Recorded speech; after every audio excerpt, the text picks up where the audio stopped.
I'm Scott Warren. I'm an associate professor in chemistry, and I'm delighted to welcome everyone to the chemistry department's first colloquium on education.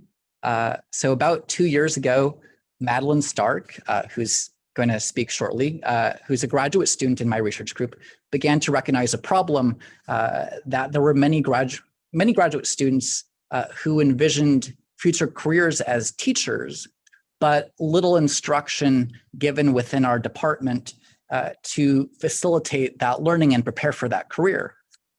So Madeline, at that time, actually wrote a proposal to start bringing in outside speakers who are experts on science education. So we are grateful that her proposal was funded by Professor Jeff Johnson, who is our previous chair of the chemistry department, through our Say Yes Fund. And so those initial seminars held over the last 2 years paved the way for something even more exciting, which is the start of a colloquium on education. So it's an opportunity to inform and inspire an even broader community by hearing from some of the leading practitioners on science education. So Madeline Stark will introduce our first colloquium on education speaker, Professor Carl Wieman. Thank you, Scott. It's my pleasure to introduce Professor Carl Wieman from Stanford University. To those of you in the fields of physics or science education, someone as prestigious as Professor Wieman almost needs no introduction. However, I'll give a brief background and highlight a few of his many achievements. Professor Wieman received his bachelor's in physics from MIT in 1973. Word has it that during this time, he was so devoted to experimental physics that he actually lived in his undergraduate lab for about 6 months. And it was this kind of passion for understanding fundamental physics that led him to pursue a PhD at Stanford University under Ted Hosch, where he developed the technique of polarization spectroscopy and built the first single mode continuous wave dye laser at 480 nanometers. After a stint at the University of Michigan, Professor Wieman accepted a faculty position at the University of Colorado Boulder. At UC Boulder, he pursued research into parity violation in cesium, as well as laser cooling and trapping. His work in experimental physics was recognized with the Ernest Orlando Lawrence Award, which is given to scientists for exceptional scientific achievements. In 1995, in collaboration with Eric Cornell at NIST, Professor Wieman's group discovered the Bose-Einstein condensate, also known as the fifth state of matter, by supercooling atoms. His contributions to this important undertaking were recognized in 1998 with the Lorentz Medal, as well as the Benjamin Franklin Medal in 2000, both of which recognize outstanding scientists.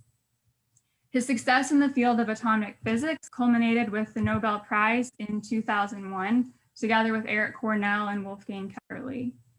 After receiving science's most prestigious honor, Professor Wieman dedicated the rest of his career to improving science education, using his Nobel Prize money for this endeavor.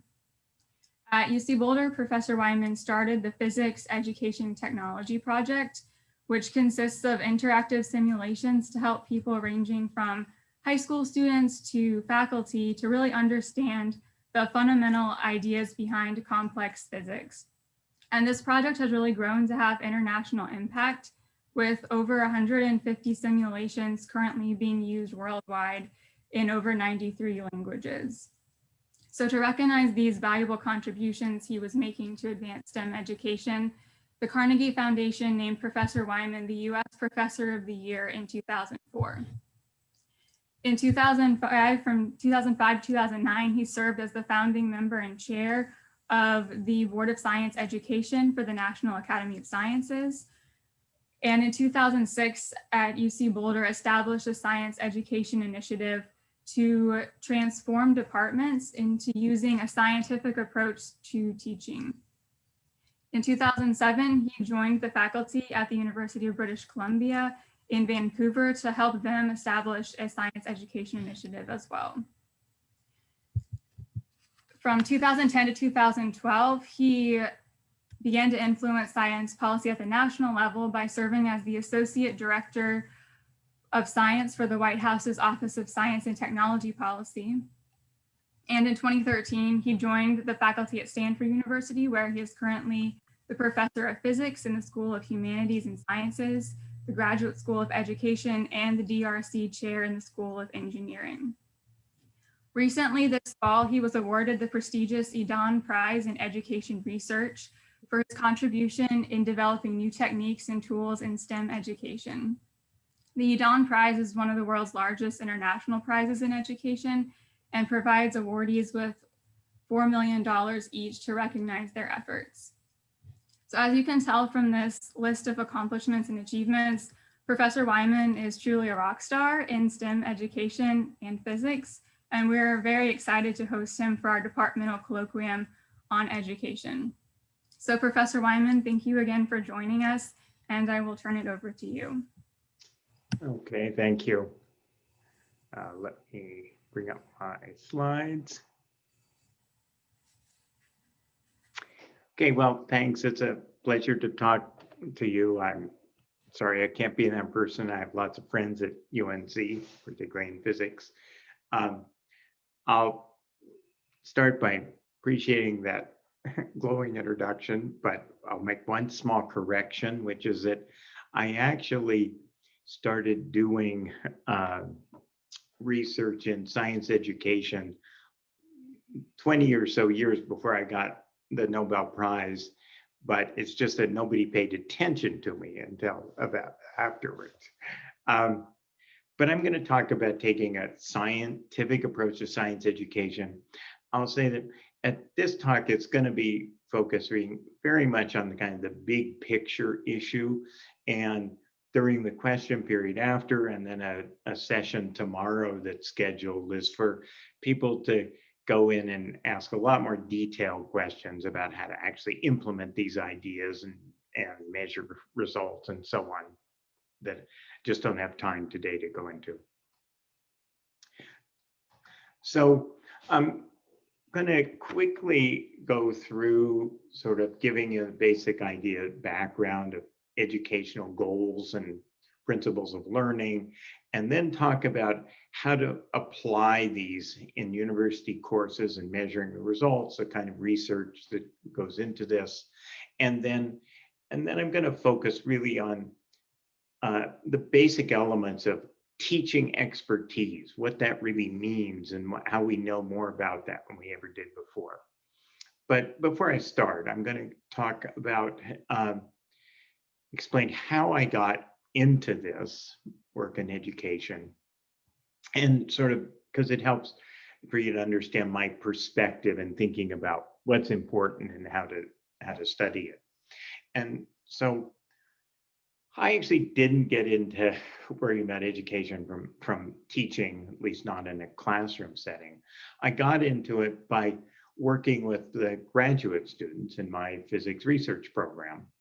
And I worked very closely with them in developing it. And I saw that there was a basic puzzle, which was these students would come in to my lab, joining my group after many years of great success in physics and other science courses. But then they were pretty much clueless about how to actually do physics. But it wasn't that they didn't have the capability, because after a couple of years working in the lab, they had turned into expert physicists.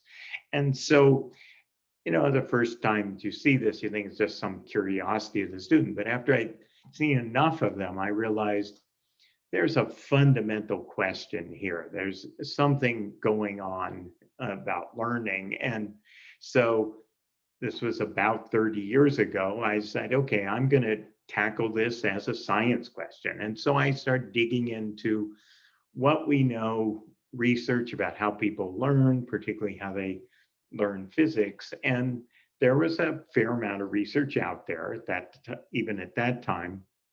And after a year or so of learning about this, I came to realize first that there wasn't a puzzle. This actually, I could see what was happening here. It made sense. it made me also realize there were a lot more effective ways to teach than what we were using in most of our classes.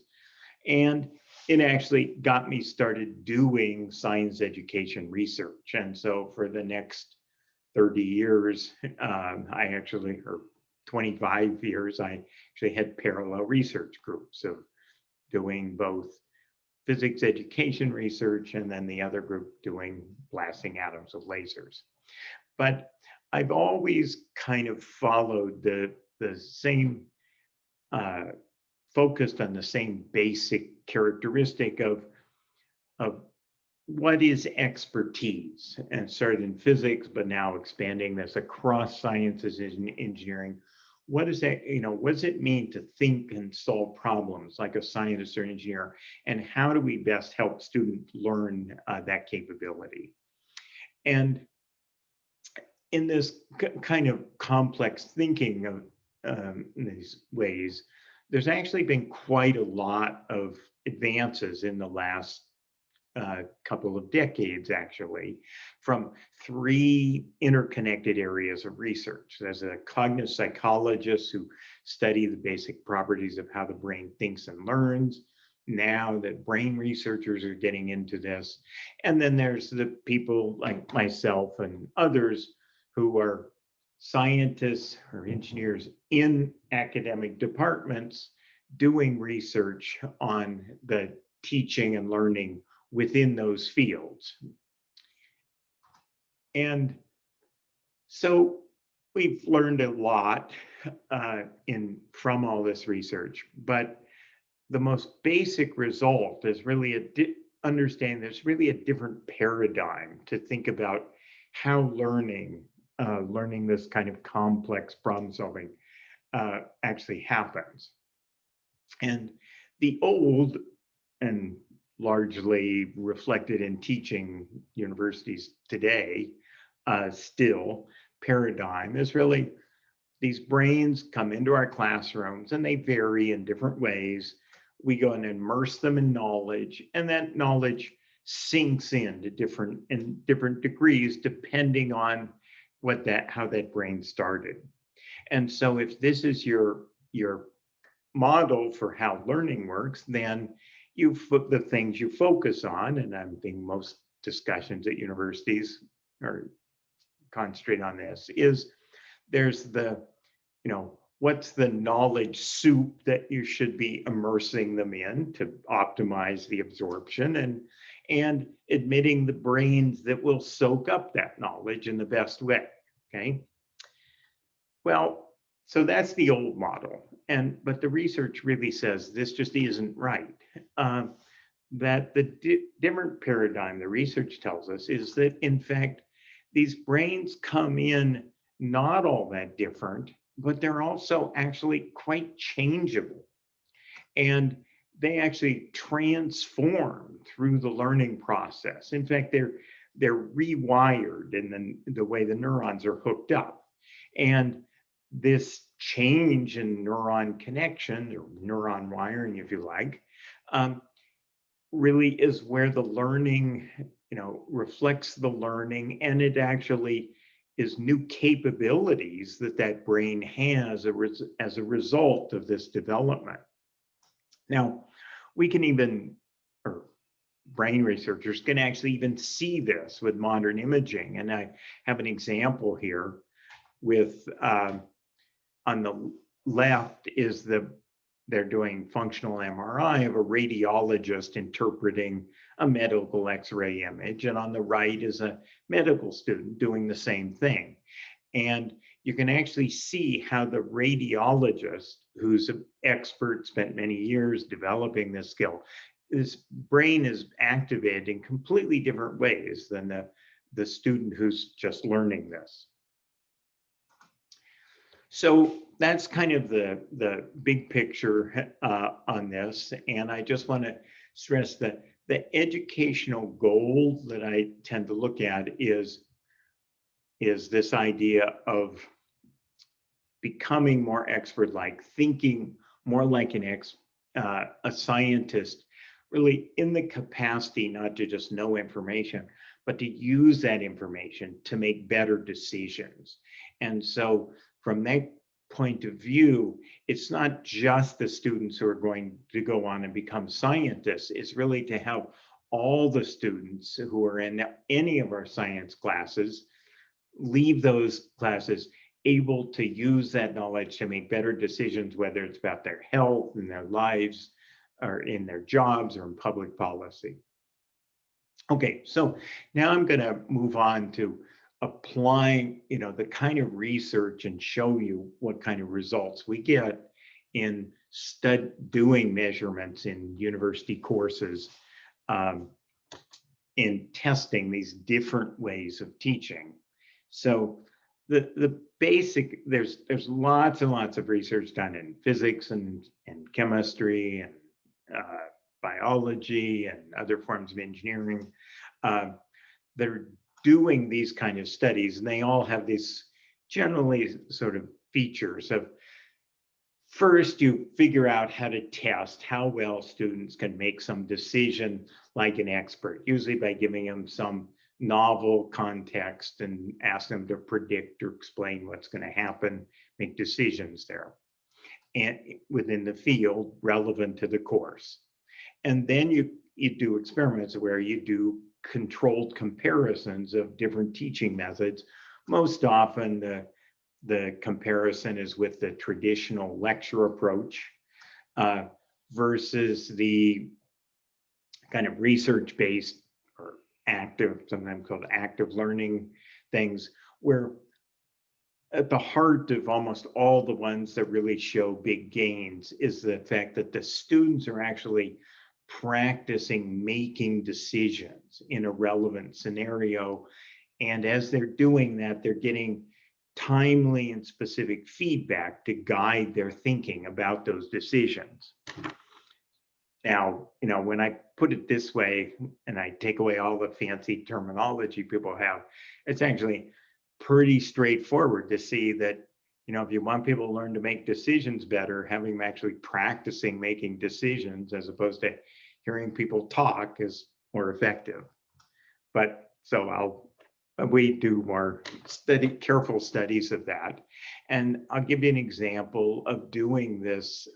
One study that was looking at the teaching of introductory physics. And so that's a very large course with multiple sections of almost 300 students each, carefully measured. So we got 2 of these that look very identical, lots of different measures. And so the control section was taught by somebody who was a highly experienced professor teaching this subject, had good student ratings, but used the basically traditional lecture approach.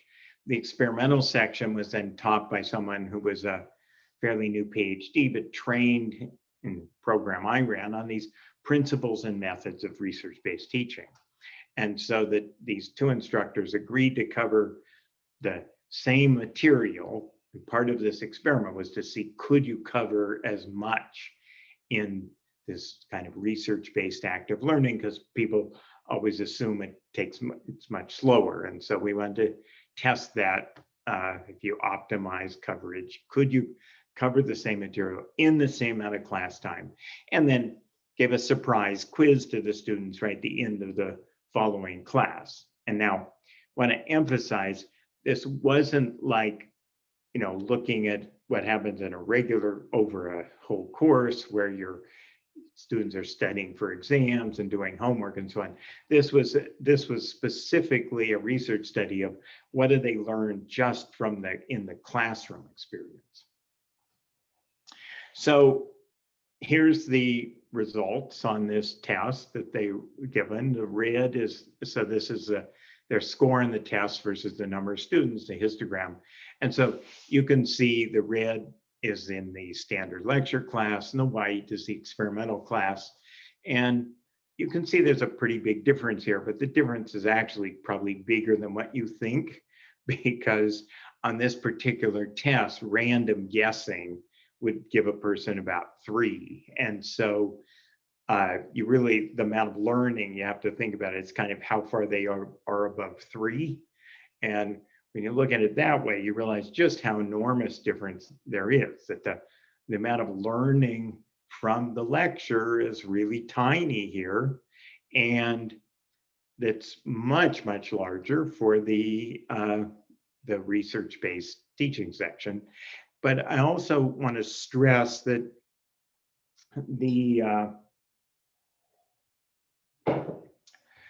that you can see this isn't just an improvement for the top students or the bottom students.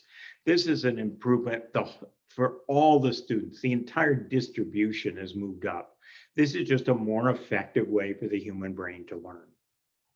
So hopefully you're now wondering what was going on in the experimental class. And so I'll just go through it as it's representative of many of these kinds of teaching methods, is that the students had short assignments they had to do before class.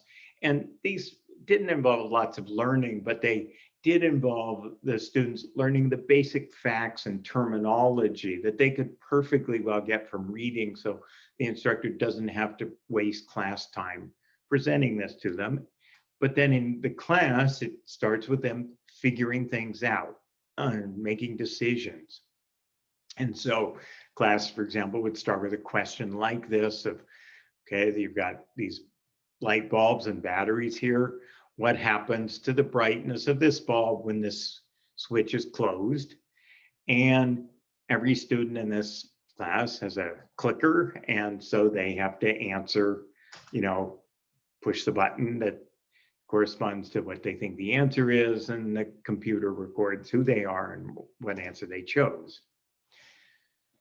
But then they're not told what the answer is. They're not shown the vote. Instead, they're told they have to discuss with their neighbors. And, in a big class like this, it would just be adjacent students here and discuss which answer was right and wrong and why. And then they have to re-vote.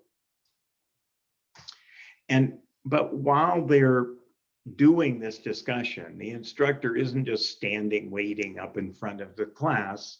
In fact, the instructor is circulating around, listening in on those conversations. This is a really important point that often gets missed when people are using these approaches to teaching, because it's this listening in allows the instructor to really get little snapshots of what's going on in those students' brains. How are they thinking? In what ways are they thinking like you want them to versus what way they're confused and thinking in wrong ways? And so you can be much more targeted as an instructor in your feedback. And in a big class, it turns out if you just kind of do sampling of those groups, you can get a pretty good idea. This is a place where if you're teaching online and you have students go into breakout groups, it's actually easier to jump around and listen in on those breakout group conversations than it is in physical space. So this is one place the virtual teaching actually works better. Okay, so you have the students, they've re-voted there, and then go ahead and the instructor would demonstrate and show the result. But then more importantly, have a follow-up summary of the discussion. And this is really thinking about, so the instructor's talking quite a bit in a class like this. I mean, maybe 40 or 50% of the time, but it's not prepared material. It's directed feedback based on how the students are thinking. And so it's really targeted to giving feedback on which models are correct and reasoning and so on. And more importantly, and this is something I learned from my cognitive psychology friends, is the focusing more importantly on what thinking is incorrect and why, and how you can change that. That's really where people learn, is not when they're told what the right answer is. They're helped understand what was wrong about their previous thinking. So some of this is done in with clickers, but also just to emphasize that you can't do everything with clickers, but you don't have to. So lots of things, even in a big class like this, students could fill out worksheets and write stuff down and talk about it, and which was done here. So just to circle back to the idea that the point is to have people practicing the thinking you want them to learn with good feedback. You can, if you look at this problem, you realize students have to, think about the situation, what their conceptual model of how electricity works is, apply it in that situation. And then in the discussions with their fellow students, they've got to explain reasoning behind it, and they're critiquing other people's reasoning. So, if you just look at that level, this is what physicists or chemists spend their lives doing, right? And so that's very much practicing the kind of thinking you want them to learn. And they're getting valuable feedback on improving their thinking in sort of real time. They're getting it from the interaction with other students. They're getting it by comparing their predictions of what the demonstration showed. And they're getting it from the instructor, who's highly informed by listening in these conversations and seeing what their choices were. Okay, so that's how it works. And that's what gave those kind of results I showed before, just to show it's not just special to introductory physics. It's been things like this done in chemistry as well, but I didn't have handy data of this. This is an example from computer science where they did almost the same comparison. Here's actually like most of the research in this field, looking at the learning and student outcomes over an entire course. Here you have the same instructors. So they taught teach the 4 core introductory computer science courses at UC San Diego. And they looked at the drop in failure rates. And so you had the same instructors teaching the courses. They just switched from lecturing to using just the same kind of method that I just explained in the physics case for computer science. And you can see their drop in failure rates for every class drop dramatically. And so now you have the same 4 instructors, but just because they've learned better teaching methods, they have now a failure rate that's about 1/3 what they had before. And if you're wondering, the students who pass this course and go on do just fine in their future classes. It's not just they made it through this and then they fail later. Now, most of the research in these in this fields have focused on the introductory courses just because they're big and there are lots of students. But something that now people are doing more of, and particularly my own group has worked on, is applying these same ideas in more advanced courses. And so, in fact, we now have the 8 courses in the physics major sequence for 2nd through 4th year, all being taught using these same basic principles. You can see the students working together in small groups, filling out the worksheets and talking about them. We even got it now used in up to quantum field theory, graduate quantum. So that's about the most advanced class you can get. And we find that across the board, if you figure out how to map the basic principles of practice and feedback into the level, they all work better. And so in these, the general format that's been used successfully in all of these is shown here, where the students have to do some sort of little preparation in advance, again, sort of getting basics of the information, and then there'll be some kind of introduction for the day, and then the students will work through in small groups, working on these activities. In things like more advanced classes, they're much more mathematical, and so usually it's worksheets where they can write down equations and fill things out and draw conclusions with the instructor, circulating around, monitoring what they're doing, answering questions, and locally, but then regularly, every 10 minutes or so, sometimes more rapid, just depending on how the class is going. The instructor will then pull the class back together to give them feedback and answer questions and sort of get everybody up to this roughly the same level of understanding. And then they can proceed on through working through the activity through basically the entire class period. And, getting back to what I was saying at the beginning, this is a structure that can work just fine or reasonably well online, as well as it can in person. And I'll emphasize one of the big benefits to to teaching this way is with one of the big problems with teaching is students' attention being divided up in different places, and their brain just doesn't learn at all when that happens. I'll say more about that. And so if you want to keep people's attention, you really have to have them doing something and thinking something. And this, if they're busy having complete activities and figure things out, that keeps them from checking Facebook and so on. Just quickly say, this does work fine online with breakout rooms. If you want to know, an optimum number is 3 or 4 per group.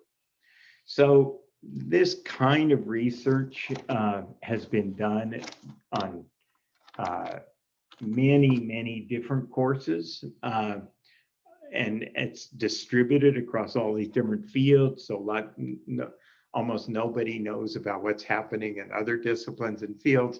I went to the trouble of digging through this at some point, and also Freeman, I've done meta-analysis, coming up with many hundreds of studies that have compared the traditional lecture with this research-based teaching.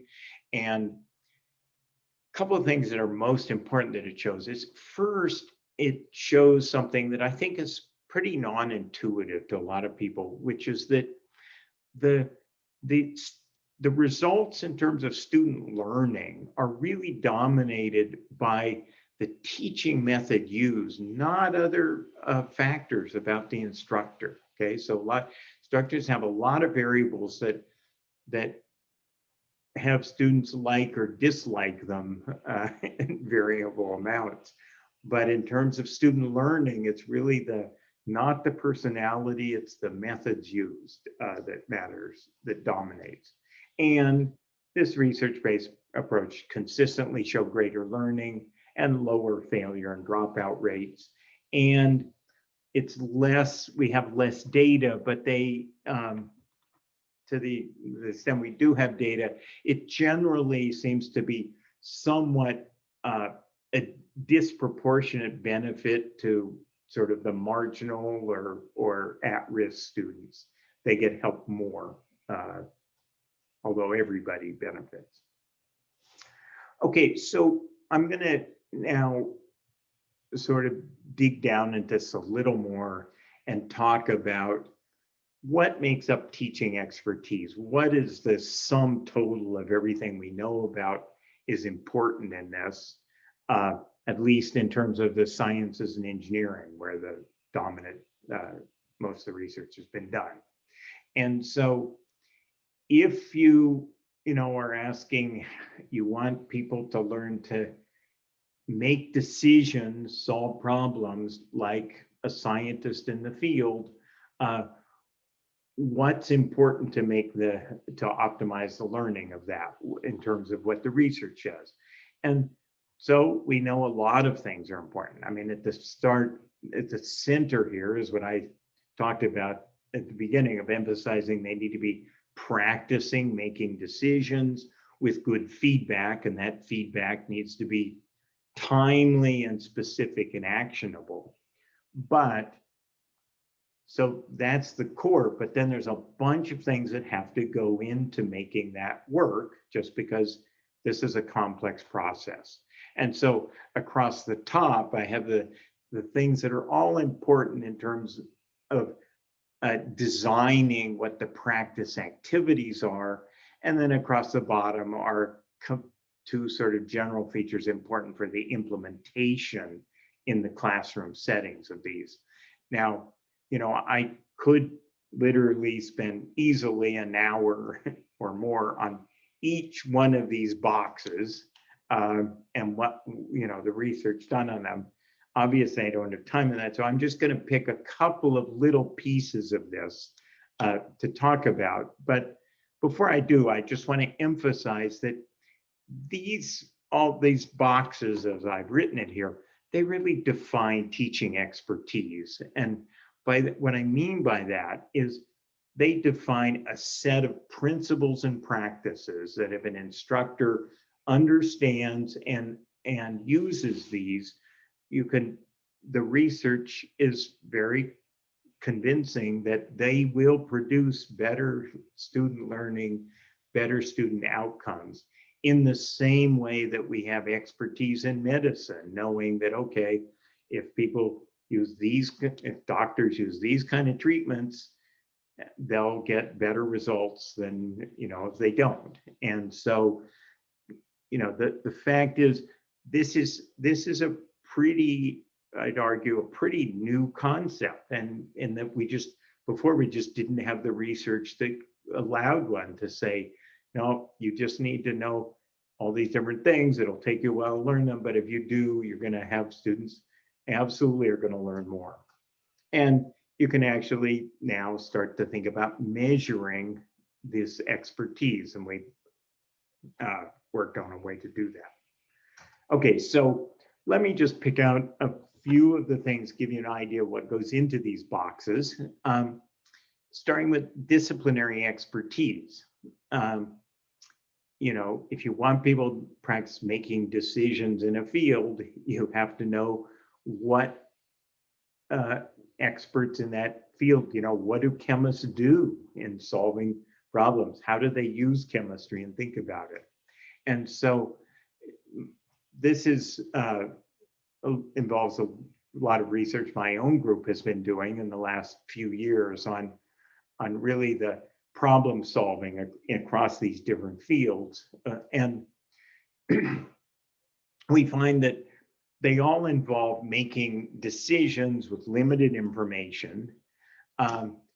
But what's actually been very striking is, as we've really studied in depth problem solving and across these different disciplines, we find it's the same set of actually 29 decisions go into problem solving in chemistry, physics, biology, mechanical engineering, you name it. And so it's the decisions are the same across all of these fields, but how the decisions are made then involve very specialized knowledge within that discipline. So it sort of identifies what's discipline general and what's discipline specific. And so to learn this, you have to practice making these decisions.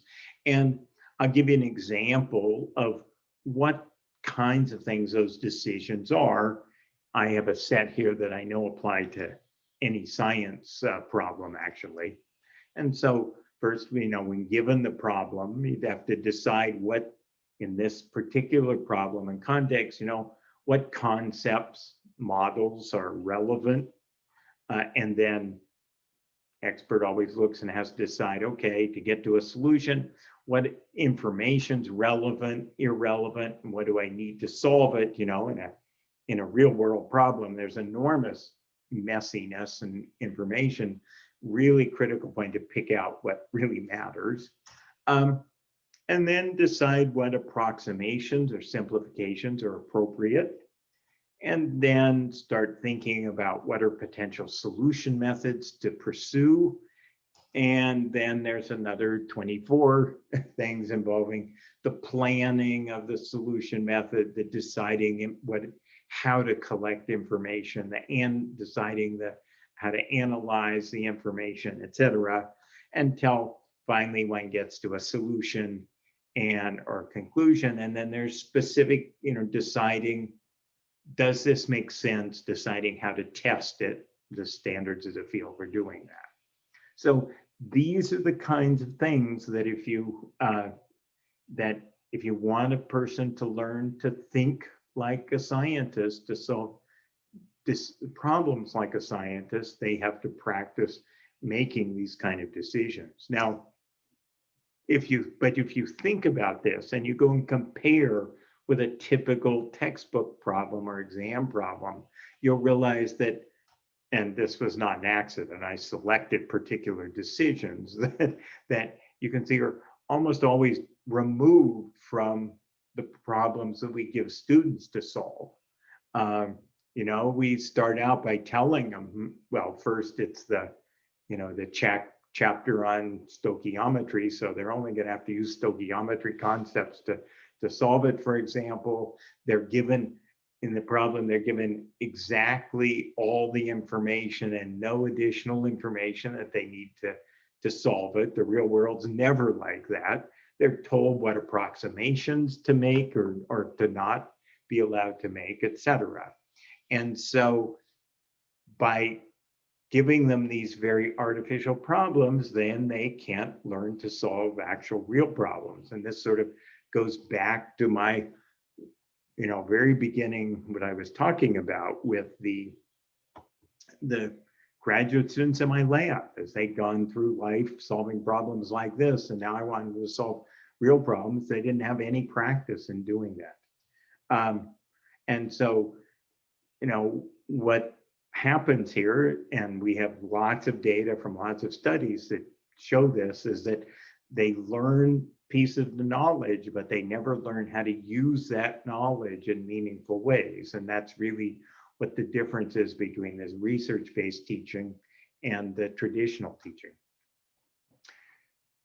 Okay, so that's what's the way the disciplinary knowledge or expertise goes into it. You have to think about what's an appropriate task that's going to have them practice the chemistry thinking, chemistry decision making, like a good chemist would do here, or physicist or whatever else.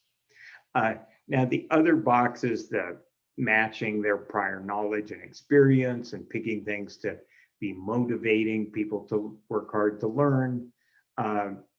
Everybody has some reasonable idea about what's involved in that, so I'll just skip over those. I want to say a little about the brain constraints, because these are really important, but it's something that's unknown and often done badly in our actual teaching. And so the first one is and most important, is the way the memory works. And so my simplified view of the memory, it's not too simplified though, is that there's the long-term memory over here. And it's kind of what most of us think about as memory. It's got this giant capacity and it can remember things for a very long time. But it turns out then there's this buffer that's so-called the short-term working memory. And basically information has to go through it to get into the long-term memory. And it's got a short time scale and it's got a tiny capacity, typically about 7 items is what the human brain can keep in their short-term memory. It's really how many different things the brain can pay attention to at one time. And it turns out that because of this limited capacity, basically when something new comes into it, it pushes something out because it just can't keep track of enough stuff. And so anything that gets pushed out then can't make it into long-term memory. So this time scale is such that for the kind of 1-hour class, this short-term working memory is critically important here. So the key point here is that you need to realize as a teacher that any additional thing that comes into play that gets a student's attention pushes something out of their attention. And so anything kind of unnecessary or unnecessary to the learning you want, if it gets introduced in class, it reduces the learning that students can do. And this is something that's been, the cognitive psychologists have studied this to death. It's it's really well established, very clear that anything extra reduces learning. And so this goes back to what I was talking about with the particularly online learning, with the split attention. So, in any environment, any time the student splits their attention because of this tremendously limited working memory, their actual learning just drops precipitously. And so, it's bad enough when they're sitting in a lecture hall, and maybe they got a phone hidden away, but when they've got a computer screen that's got 3 other windows open when they're supposed to be learning something, it's a disaster. And so, frankly, because this is such a big effect, even if you don't believe anything else I'm telling you about this, if you just give students to ensure they can't go distracted to something else, you'll dramatically improve their learning. And it turns out that a lot of things, some of the things you might think and you'd recognize, like jargon and so on, that they have to try and remember, that would reduce their learning. But other things like making pretty picture, you want some diagram of something and you pick a nice, attractive picture with a bunch of extra colors and things. It turns out that if those are enough to get their attention, it actually reduces the learning they'll have. And the thing that both students and teachers always get upset about is when I point out that actually jokes hurt learning. And both the teachers will say, but that's the only time the students are paying attention to me. And the students will say, yeah, that's the only time I paid attention to the teacher. How can that be bad? And the reason it's bad is if they're paying attention to the joke, it means they've got less attention to the chemistry you want them to learn. And so it actually will reduce learning. Now, okay, since people get so upset about this, I'll point out that if you have a joke that really involves the chemistry you want them to learn, then that's just fine. That actually can be effective. But, talking about some crazy old chemist and how strange he was and, the weird things he did, they'll remember that, but they won't remember the subject that you want them to learn. Okay.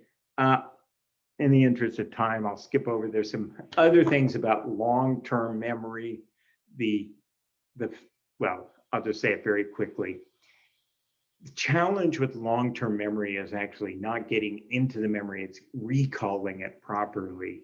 And what is assumed when we teach is if we teach chapter 1 stuff really well and they really learned it, then we can stop worrying about chapter 1 stuff and go to chapter 2, then chapter 3. But the trouble is the brain actually has more trouble recalling old stuff once it learns new stuff. And so, in fact, if you can have people learn chapter 1 and test them on it and they'll do great. But then after you've taught them chapter 2, 3, and 4, they'll not be able to recall chapter 1 nearly as well. The new things interfere with their recall. And so the lesson for teaching is you have to periodically come back to chapter 1 just a little bit as you're going through chapter 2, 3, and 4. You have to regularly come back now and then to chapter 1 stuff to sort of clean up the interference. So those are some important things about the brain constraints. In terms of the key things we find in the implementation, you got to have good tasks, but in particular, they have to have clear deliverables. that each student has to do. It's not enough to say, go think about this. It's to really have the best learning achieved. Each student has to think, okay, I got to produce something, whether it's answering a question, writing something out, etc. And also to have them work effectively in groups, you have to set up norms for the groups, how they have to, the expectations for how students behave and interact in the group to make the optimum learning experience.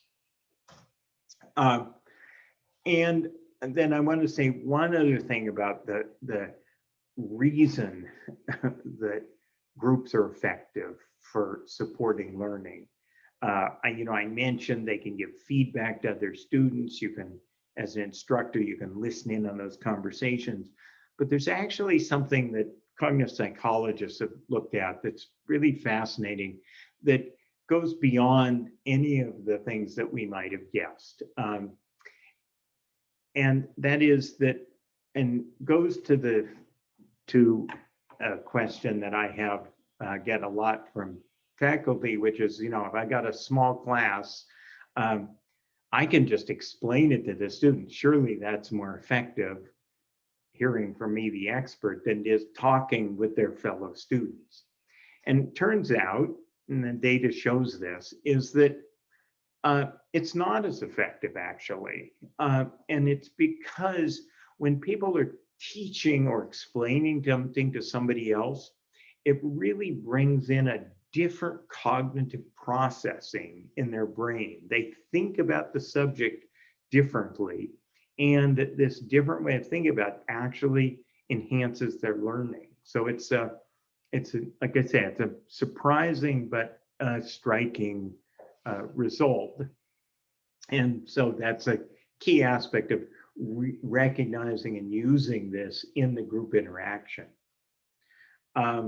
Okay, so conclusion, we know a lot about how to achieve learning at least at the university level in science classes, and both the practices, but the underlying principles also of how these things work.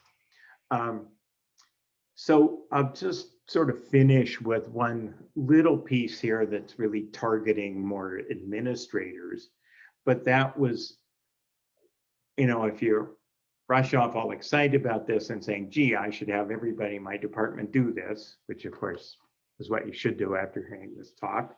I want to say a little bit about a big experiment that I did on institutional change. And so end up writing a whole book on it, but this was this science education initiative. And it worked at the departmental level to provide support and incentives to see if you could change how all the teaching in a department, or a large fraction of it, was done at a big public research universities. And so, what we found, and I discuss here, is it is possible. We got, several departments with over 90% of the faculty and courses were actually dramatically changed how they teach. And it took some time for people to learn to do this, but once they did, it didn't cost any more money, and the faculty actually greatly preferred teaching like this once they found out what it was really like. But you've got to support and incentivize it, and most importantly, you need a better way to evaluate teaching than student course evaluations, or if you like, student popularity polls. They just don't capture the use of effective teaching, and so you have to go beyond those in your evaluations.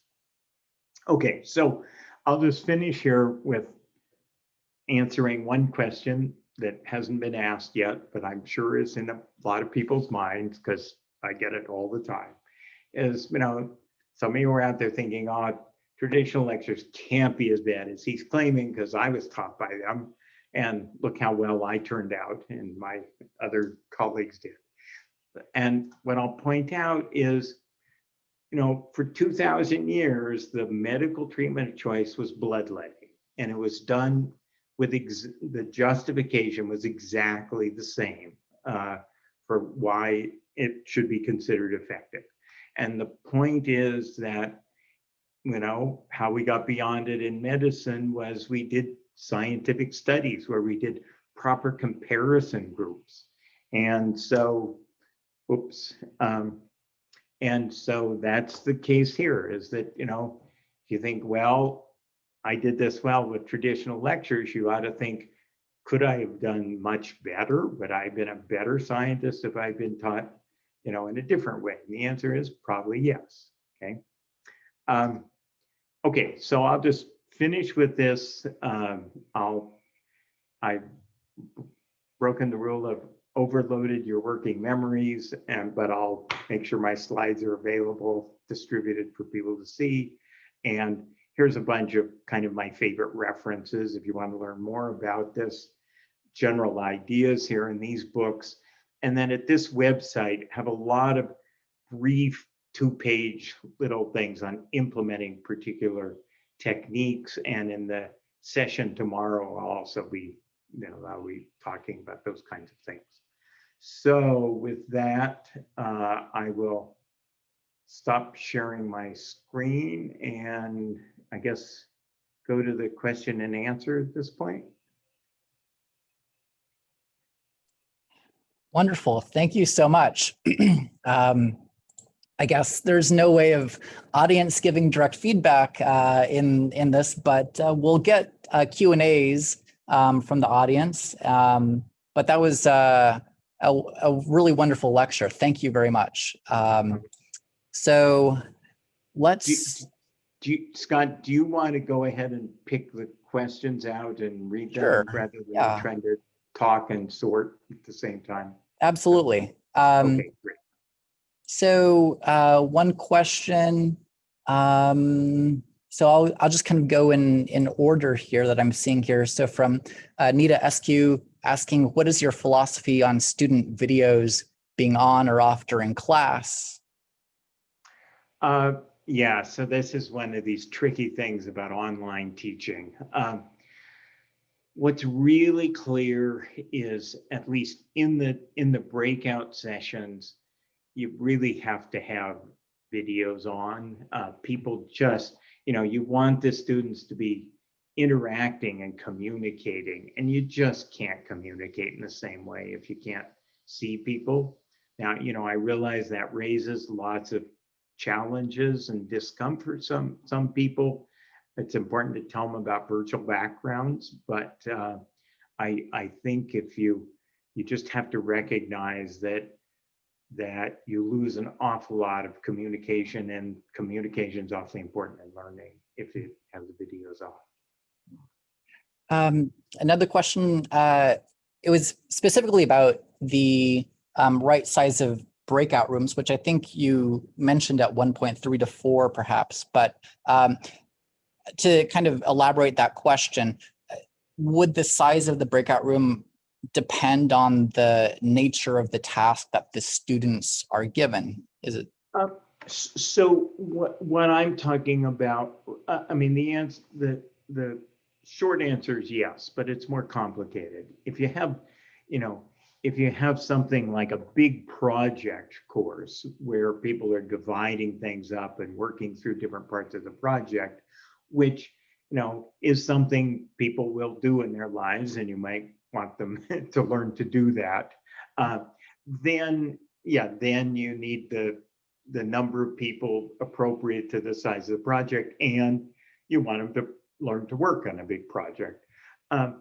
Most of the things, or what I'm talking about here, are really the kind of smaller tasks that you'd have people do within a regular class period, or working out a homework problem and so on. That wouldn't be these very elaborate things where you really want every student to master every aspect of the task in the learning. And there, I think the 3 to 4 basically is what you want, because what we see is once you get above 4, and I haven't studied this in online breakout rooms nearly as much as we have in person, but I think it's likely to be true. Once you get beyond 4, there's almost always some people getting left out, or the group just bifurcates, because it just, you can't have that many people involved participating in a conversation. And when you get below 3, then it's not a rich enough discussion. You generally need more people, more ideas. So that's pretty much the balance. Now, can some groups with 2 work fine? Sure. Can some groups with 5 work okay? Yes. I don't believe any group with 6 will ever work. It'll divide into 3 and 3 usually if they're really productive. Another question, do you put thought into group assembly, or are groups assembled randomly? And additionally, does the course level influence whether you assign groups or not? So this is a really complicated issue, actually, and it depends a lot on your student population and how things vary, as do how much effort you put into setting norms and managing groups and so on. Obviously, with kind of more mature students who spent a few years working in groups, you can almost just let them go on their own without worrying about it. But with young students who haven't worked together, you need to be much more organized. So there's no real simple rules, but I can say, I'll give you a few simple rules that people know about, is that having women or underrepresented ethnic minorities in a field, having them be a minority in a group almost always turns out to be detrimental for their learning, often for their participation. And so that's something to worry about. In terms of the structure of the groups, different people do different things, and there's various, pros and cons. Another general rule, though, is that don't change groups too often. Sometimes people just randomly sort them, especially Zoom is a real pain in the neck to keep the same groups. But people are just much more comfortable and effective if they know the people they're talking to and working with. And so that takes some time to get to know. And so it's better to have them get to work with each other for some extended period of time. I usually, just because of polling of students, I switch them often kind of halfway through the term, just so they get to meet others, and if they're in a bad group, they can change it. But there's no simple right, wrong answers. I will say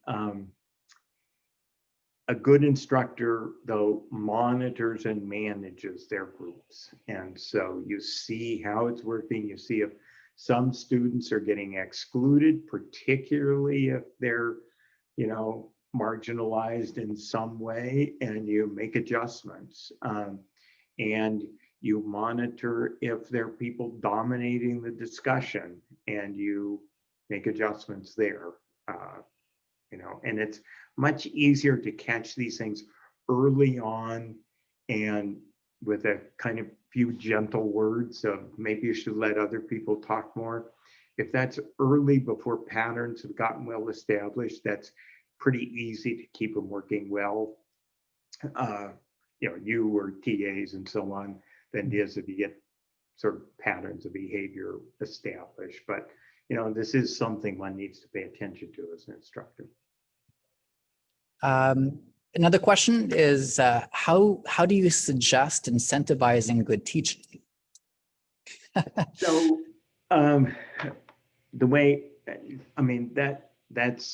there's different levels of that to deal with, but I'll sort of give you the big picture level that I see, which is that right now we don't incentivize good teaching because we don't evaluate good teaching. I said at the beginning that the research says that what dominates student learning is the teaching practices that are used. I could guarantee your institution is no different from every other institution in the world, which is that I could go to your provost or president and say, what actual teaching practices are going to be used in your courses by your faculty? And they won't know, okay? And so as long as they don't know, then they can't really evaluate and reward teaching adequately. So what I would argue is that you have to start collecting information on what teaching practices people are using, and then you need to reward people for using better practices. And once you have, so I've written multiple papers on this subject of a better way to evaluate teaching, but I'll tell you just as a start, a short paper people should look at in it's in Change magazine, and it has a title like A Better Way to Evaluate Teaching. But basically, it's a way to, if you just look at what teaching practices people are using, those aren't subject to all the biases, student biases and things outside of instructors' control. And you could use them equivalently for every course. Good teaching in an introductory course, good teaching practices versus an advanced graduate course that aren't any different. And so we've developed this teaching practice inventory as a way to collect that data quickly and easily. And once you have that, you then have a more fair and objective way of actually measuring teaching quality. And you can start having a reasonable, rational discussion about, okay, what fraction of our salary, pool is increased pool is going to go for teaching. And in the way that you really can't do it now because the methods, I assume you're using student evaluations like everybody else, and those are just too biased, too unfair. You'll get sued if you actually use them for anything real, because there's such strong data that they're biased. In fact, particularly women in physics and chemistry are greatly disadvantaged. So maybe just a couple more questions, if that's okay. One question was, have there been any long-term studies on student outcomes using these techniques? And I might add to that, you downplayed the role of student interest compared to techniques, teaching techniques. But wouldn't student interest have a role in their long-term progression? Yeah, so I didn't mean to downplay. No, what I was downplaying was instructor personality. Do they tell lots of jokes? Do they dress in funny clothes, etc.? Downplaying that compared to teaching methods. But in my box, in my slide showing teaching expertise, there was one of those boxes was motivation. And so there's a bunch of things we know about motivation, and motivation is really important, okay? If you get the motivation right, you can mess up almost everything else, and students will come out learning quite a bit. And if you mess up the motivation part, they won't learn. They don't want to learn, they won't learn it. And so it is a really critical part, both in the short term and the long term results. Now, in terms of, you ask about long-term studies, and those are really hard to do. It's a really important thing to do, but it's just, we don't have much data on it because it's so much hard to do the research. We have a little bit of preliminary results on that from the Science Education Initiative at UBC, where we know how every course is taught, and so we can actually look at it. And it looks like, yeah, it makes important long-term, if you look at long-term being over the course of their undergraduate career, we don't have it as beyond that, just because It's not that it wouldn't be a wonderful research to do. It's just hard. Okay, I'll do just two more questions for the sake of time. Did you look into how learning may change between students of different ethnicities or backgrounds? So that's something that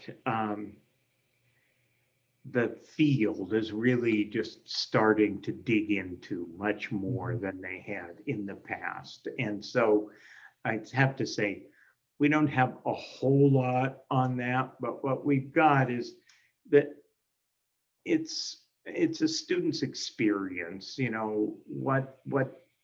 that experience is what motivates them, what they value, and so on. That seems to be what matters the most, given what we say, but very limited information. One of the things I will point out, though, is a study that my group has done, which is looking at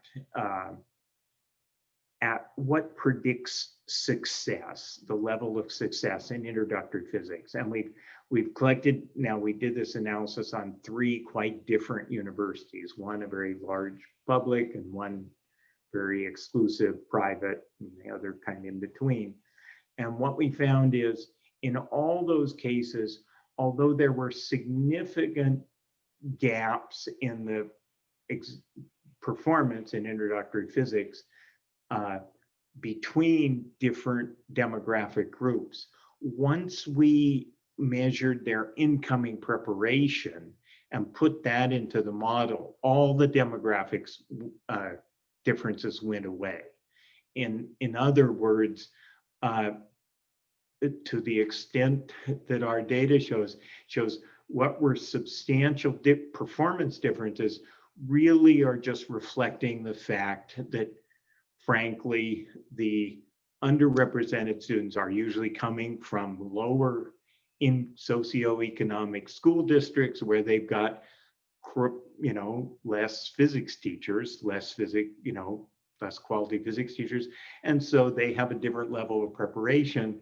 But any student that comes in, what we're finding is that the students who come in with the same preparation, whatever their color, race, ethnicity, or gender, they perform the same. And so that's an argument that it's all about kind of their prior educational privilege or deprivation rather than other features. Now, Okay. that's likely to vary with institutions and groups and so on. There's other subtleties, and we're just trying to understand more about that now, so we don't understand it. And the last question, I'm skipping down in the list, so I apologize if I didn't get to your question. There's a lot of really interesting ones. Last one is the vast majority of students in the large introductory chemistry classes are not going to be chemists or even scientists. Yeah. But from a societal perspective, we need to have them understand the process of science. Are these classes the best way to do that? Yes. I mean, that's a little more goes into that than the teaching methods. It's what goes into the activities within the class. And I would argue that that should be is a very important educational goal, is not just knowing all the facts, but knowing the process by which those facts were determined. And we see that's quite important for both the motivation, but it's also important for how to help people learn to think like scientists. Even, you're not going to be scientists, but you want to have them understand that kind of thinking. And so I'm glad you picked that question, because it's a good way to end of how, in many respects, learning how the process of science works, how scientists take data, and from that they develop models, and they apply those models, and they test those models, and they believe them to the extent to which they do or don't agree with data. that's a really critical aspect of what you want students to learn, and you really want to build that into what's going on in the classroom. Mhm. Wonderful. Okay. Well, thank you again. This was a wonderful seminar. So thank you so much. Okay. Yep. And and then tomorrow we'll have the workshop. I don't know, Madeline, were there still any spots available, or? Yes, there's still about 20 spots available. So we have about 30 people. Yep. So if you wanted to attend tomorrow's workshop, you can get in contact either with me or Madeline to sign up for that. So if you don't already have the link. So, all right. And thanks, everybody. You know, if you, I'll just say the workshop is basically going to be, you know, a elongated version of me answering questions like this. I mean, I expect people to come in and they want to say, you know, how do I get the students to read in advance? And I'll roll out, okay, here's a study we did of what works, et cetera. But it'll be completely driven by what people want to hear about. No. Okay. Okay. All right. Thank you again. All right. See you tomorrow. Thanks. Yep. Goodbye. Okay. Bye.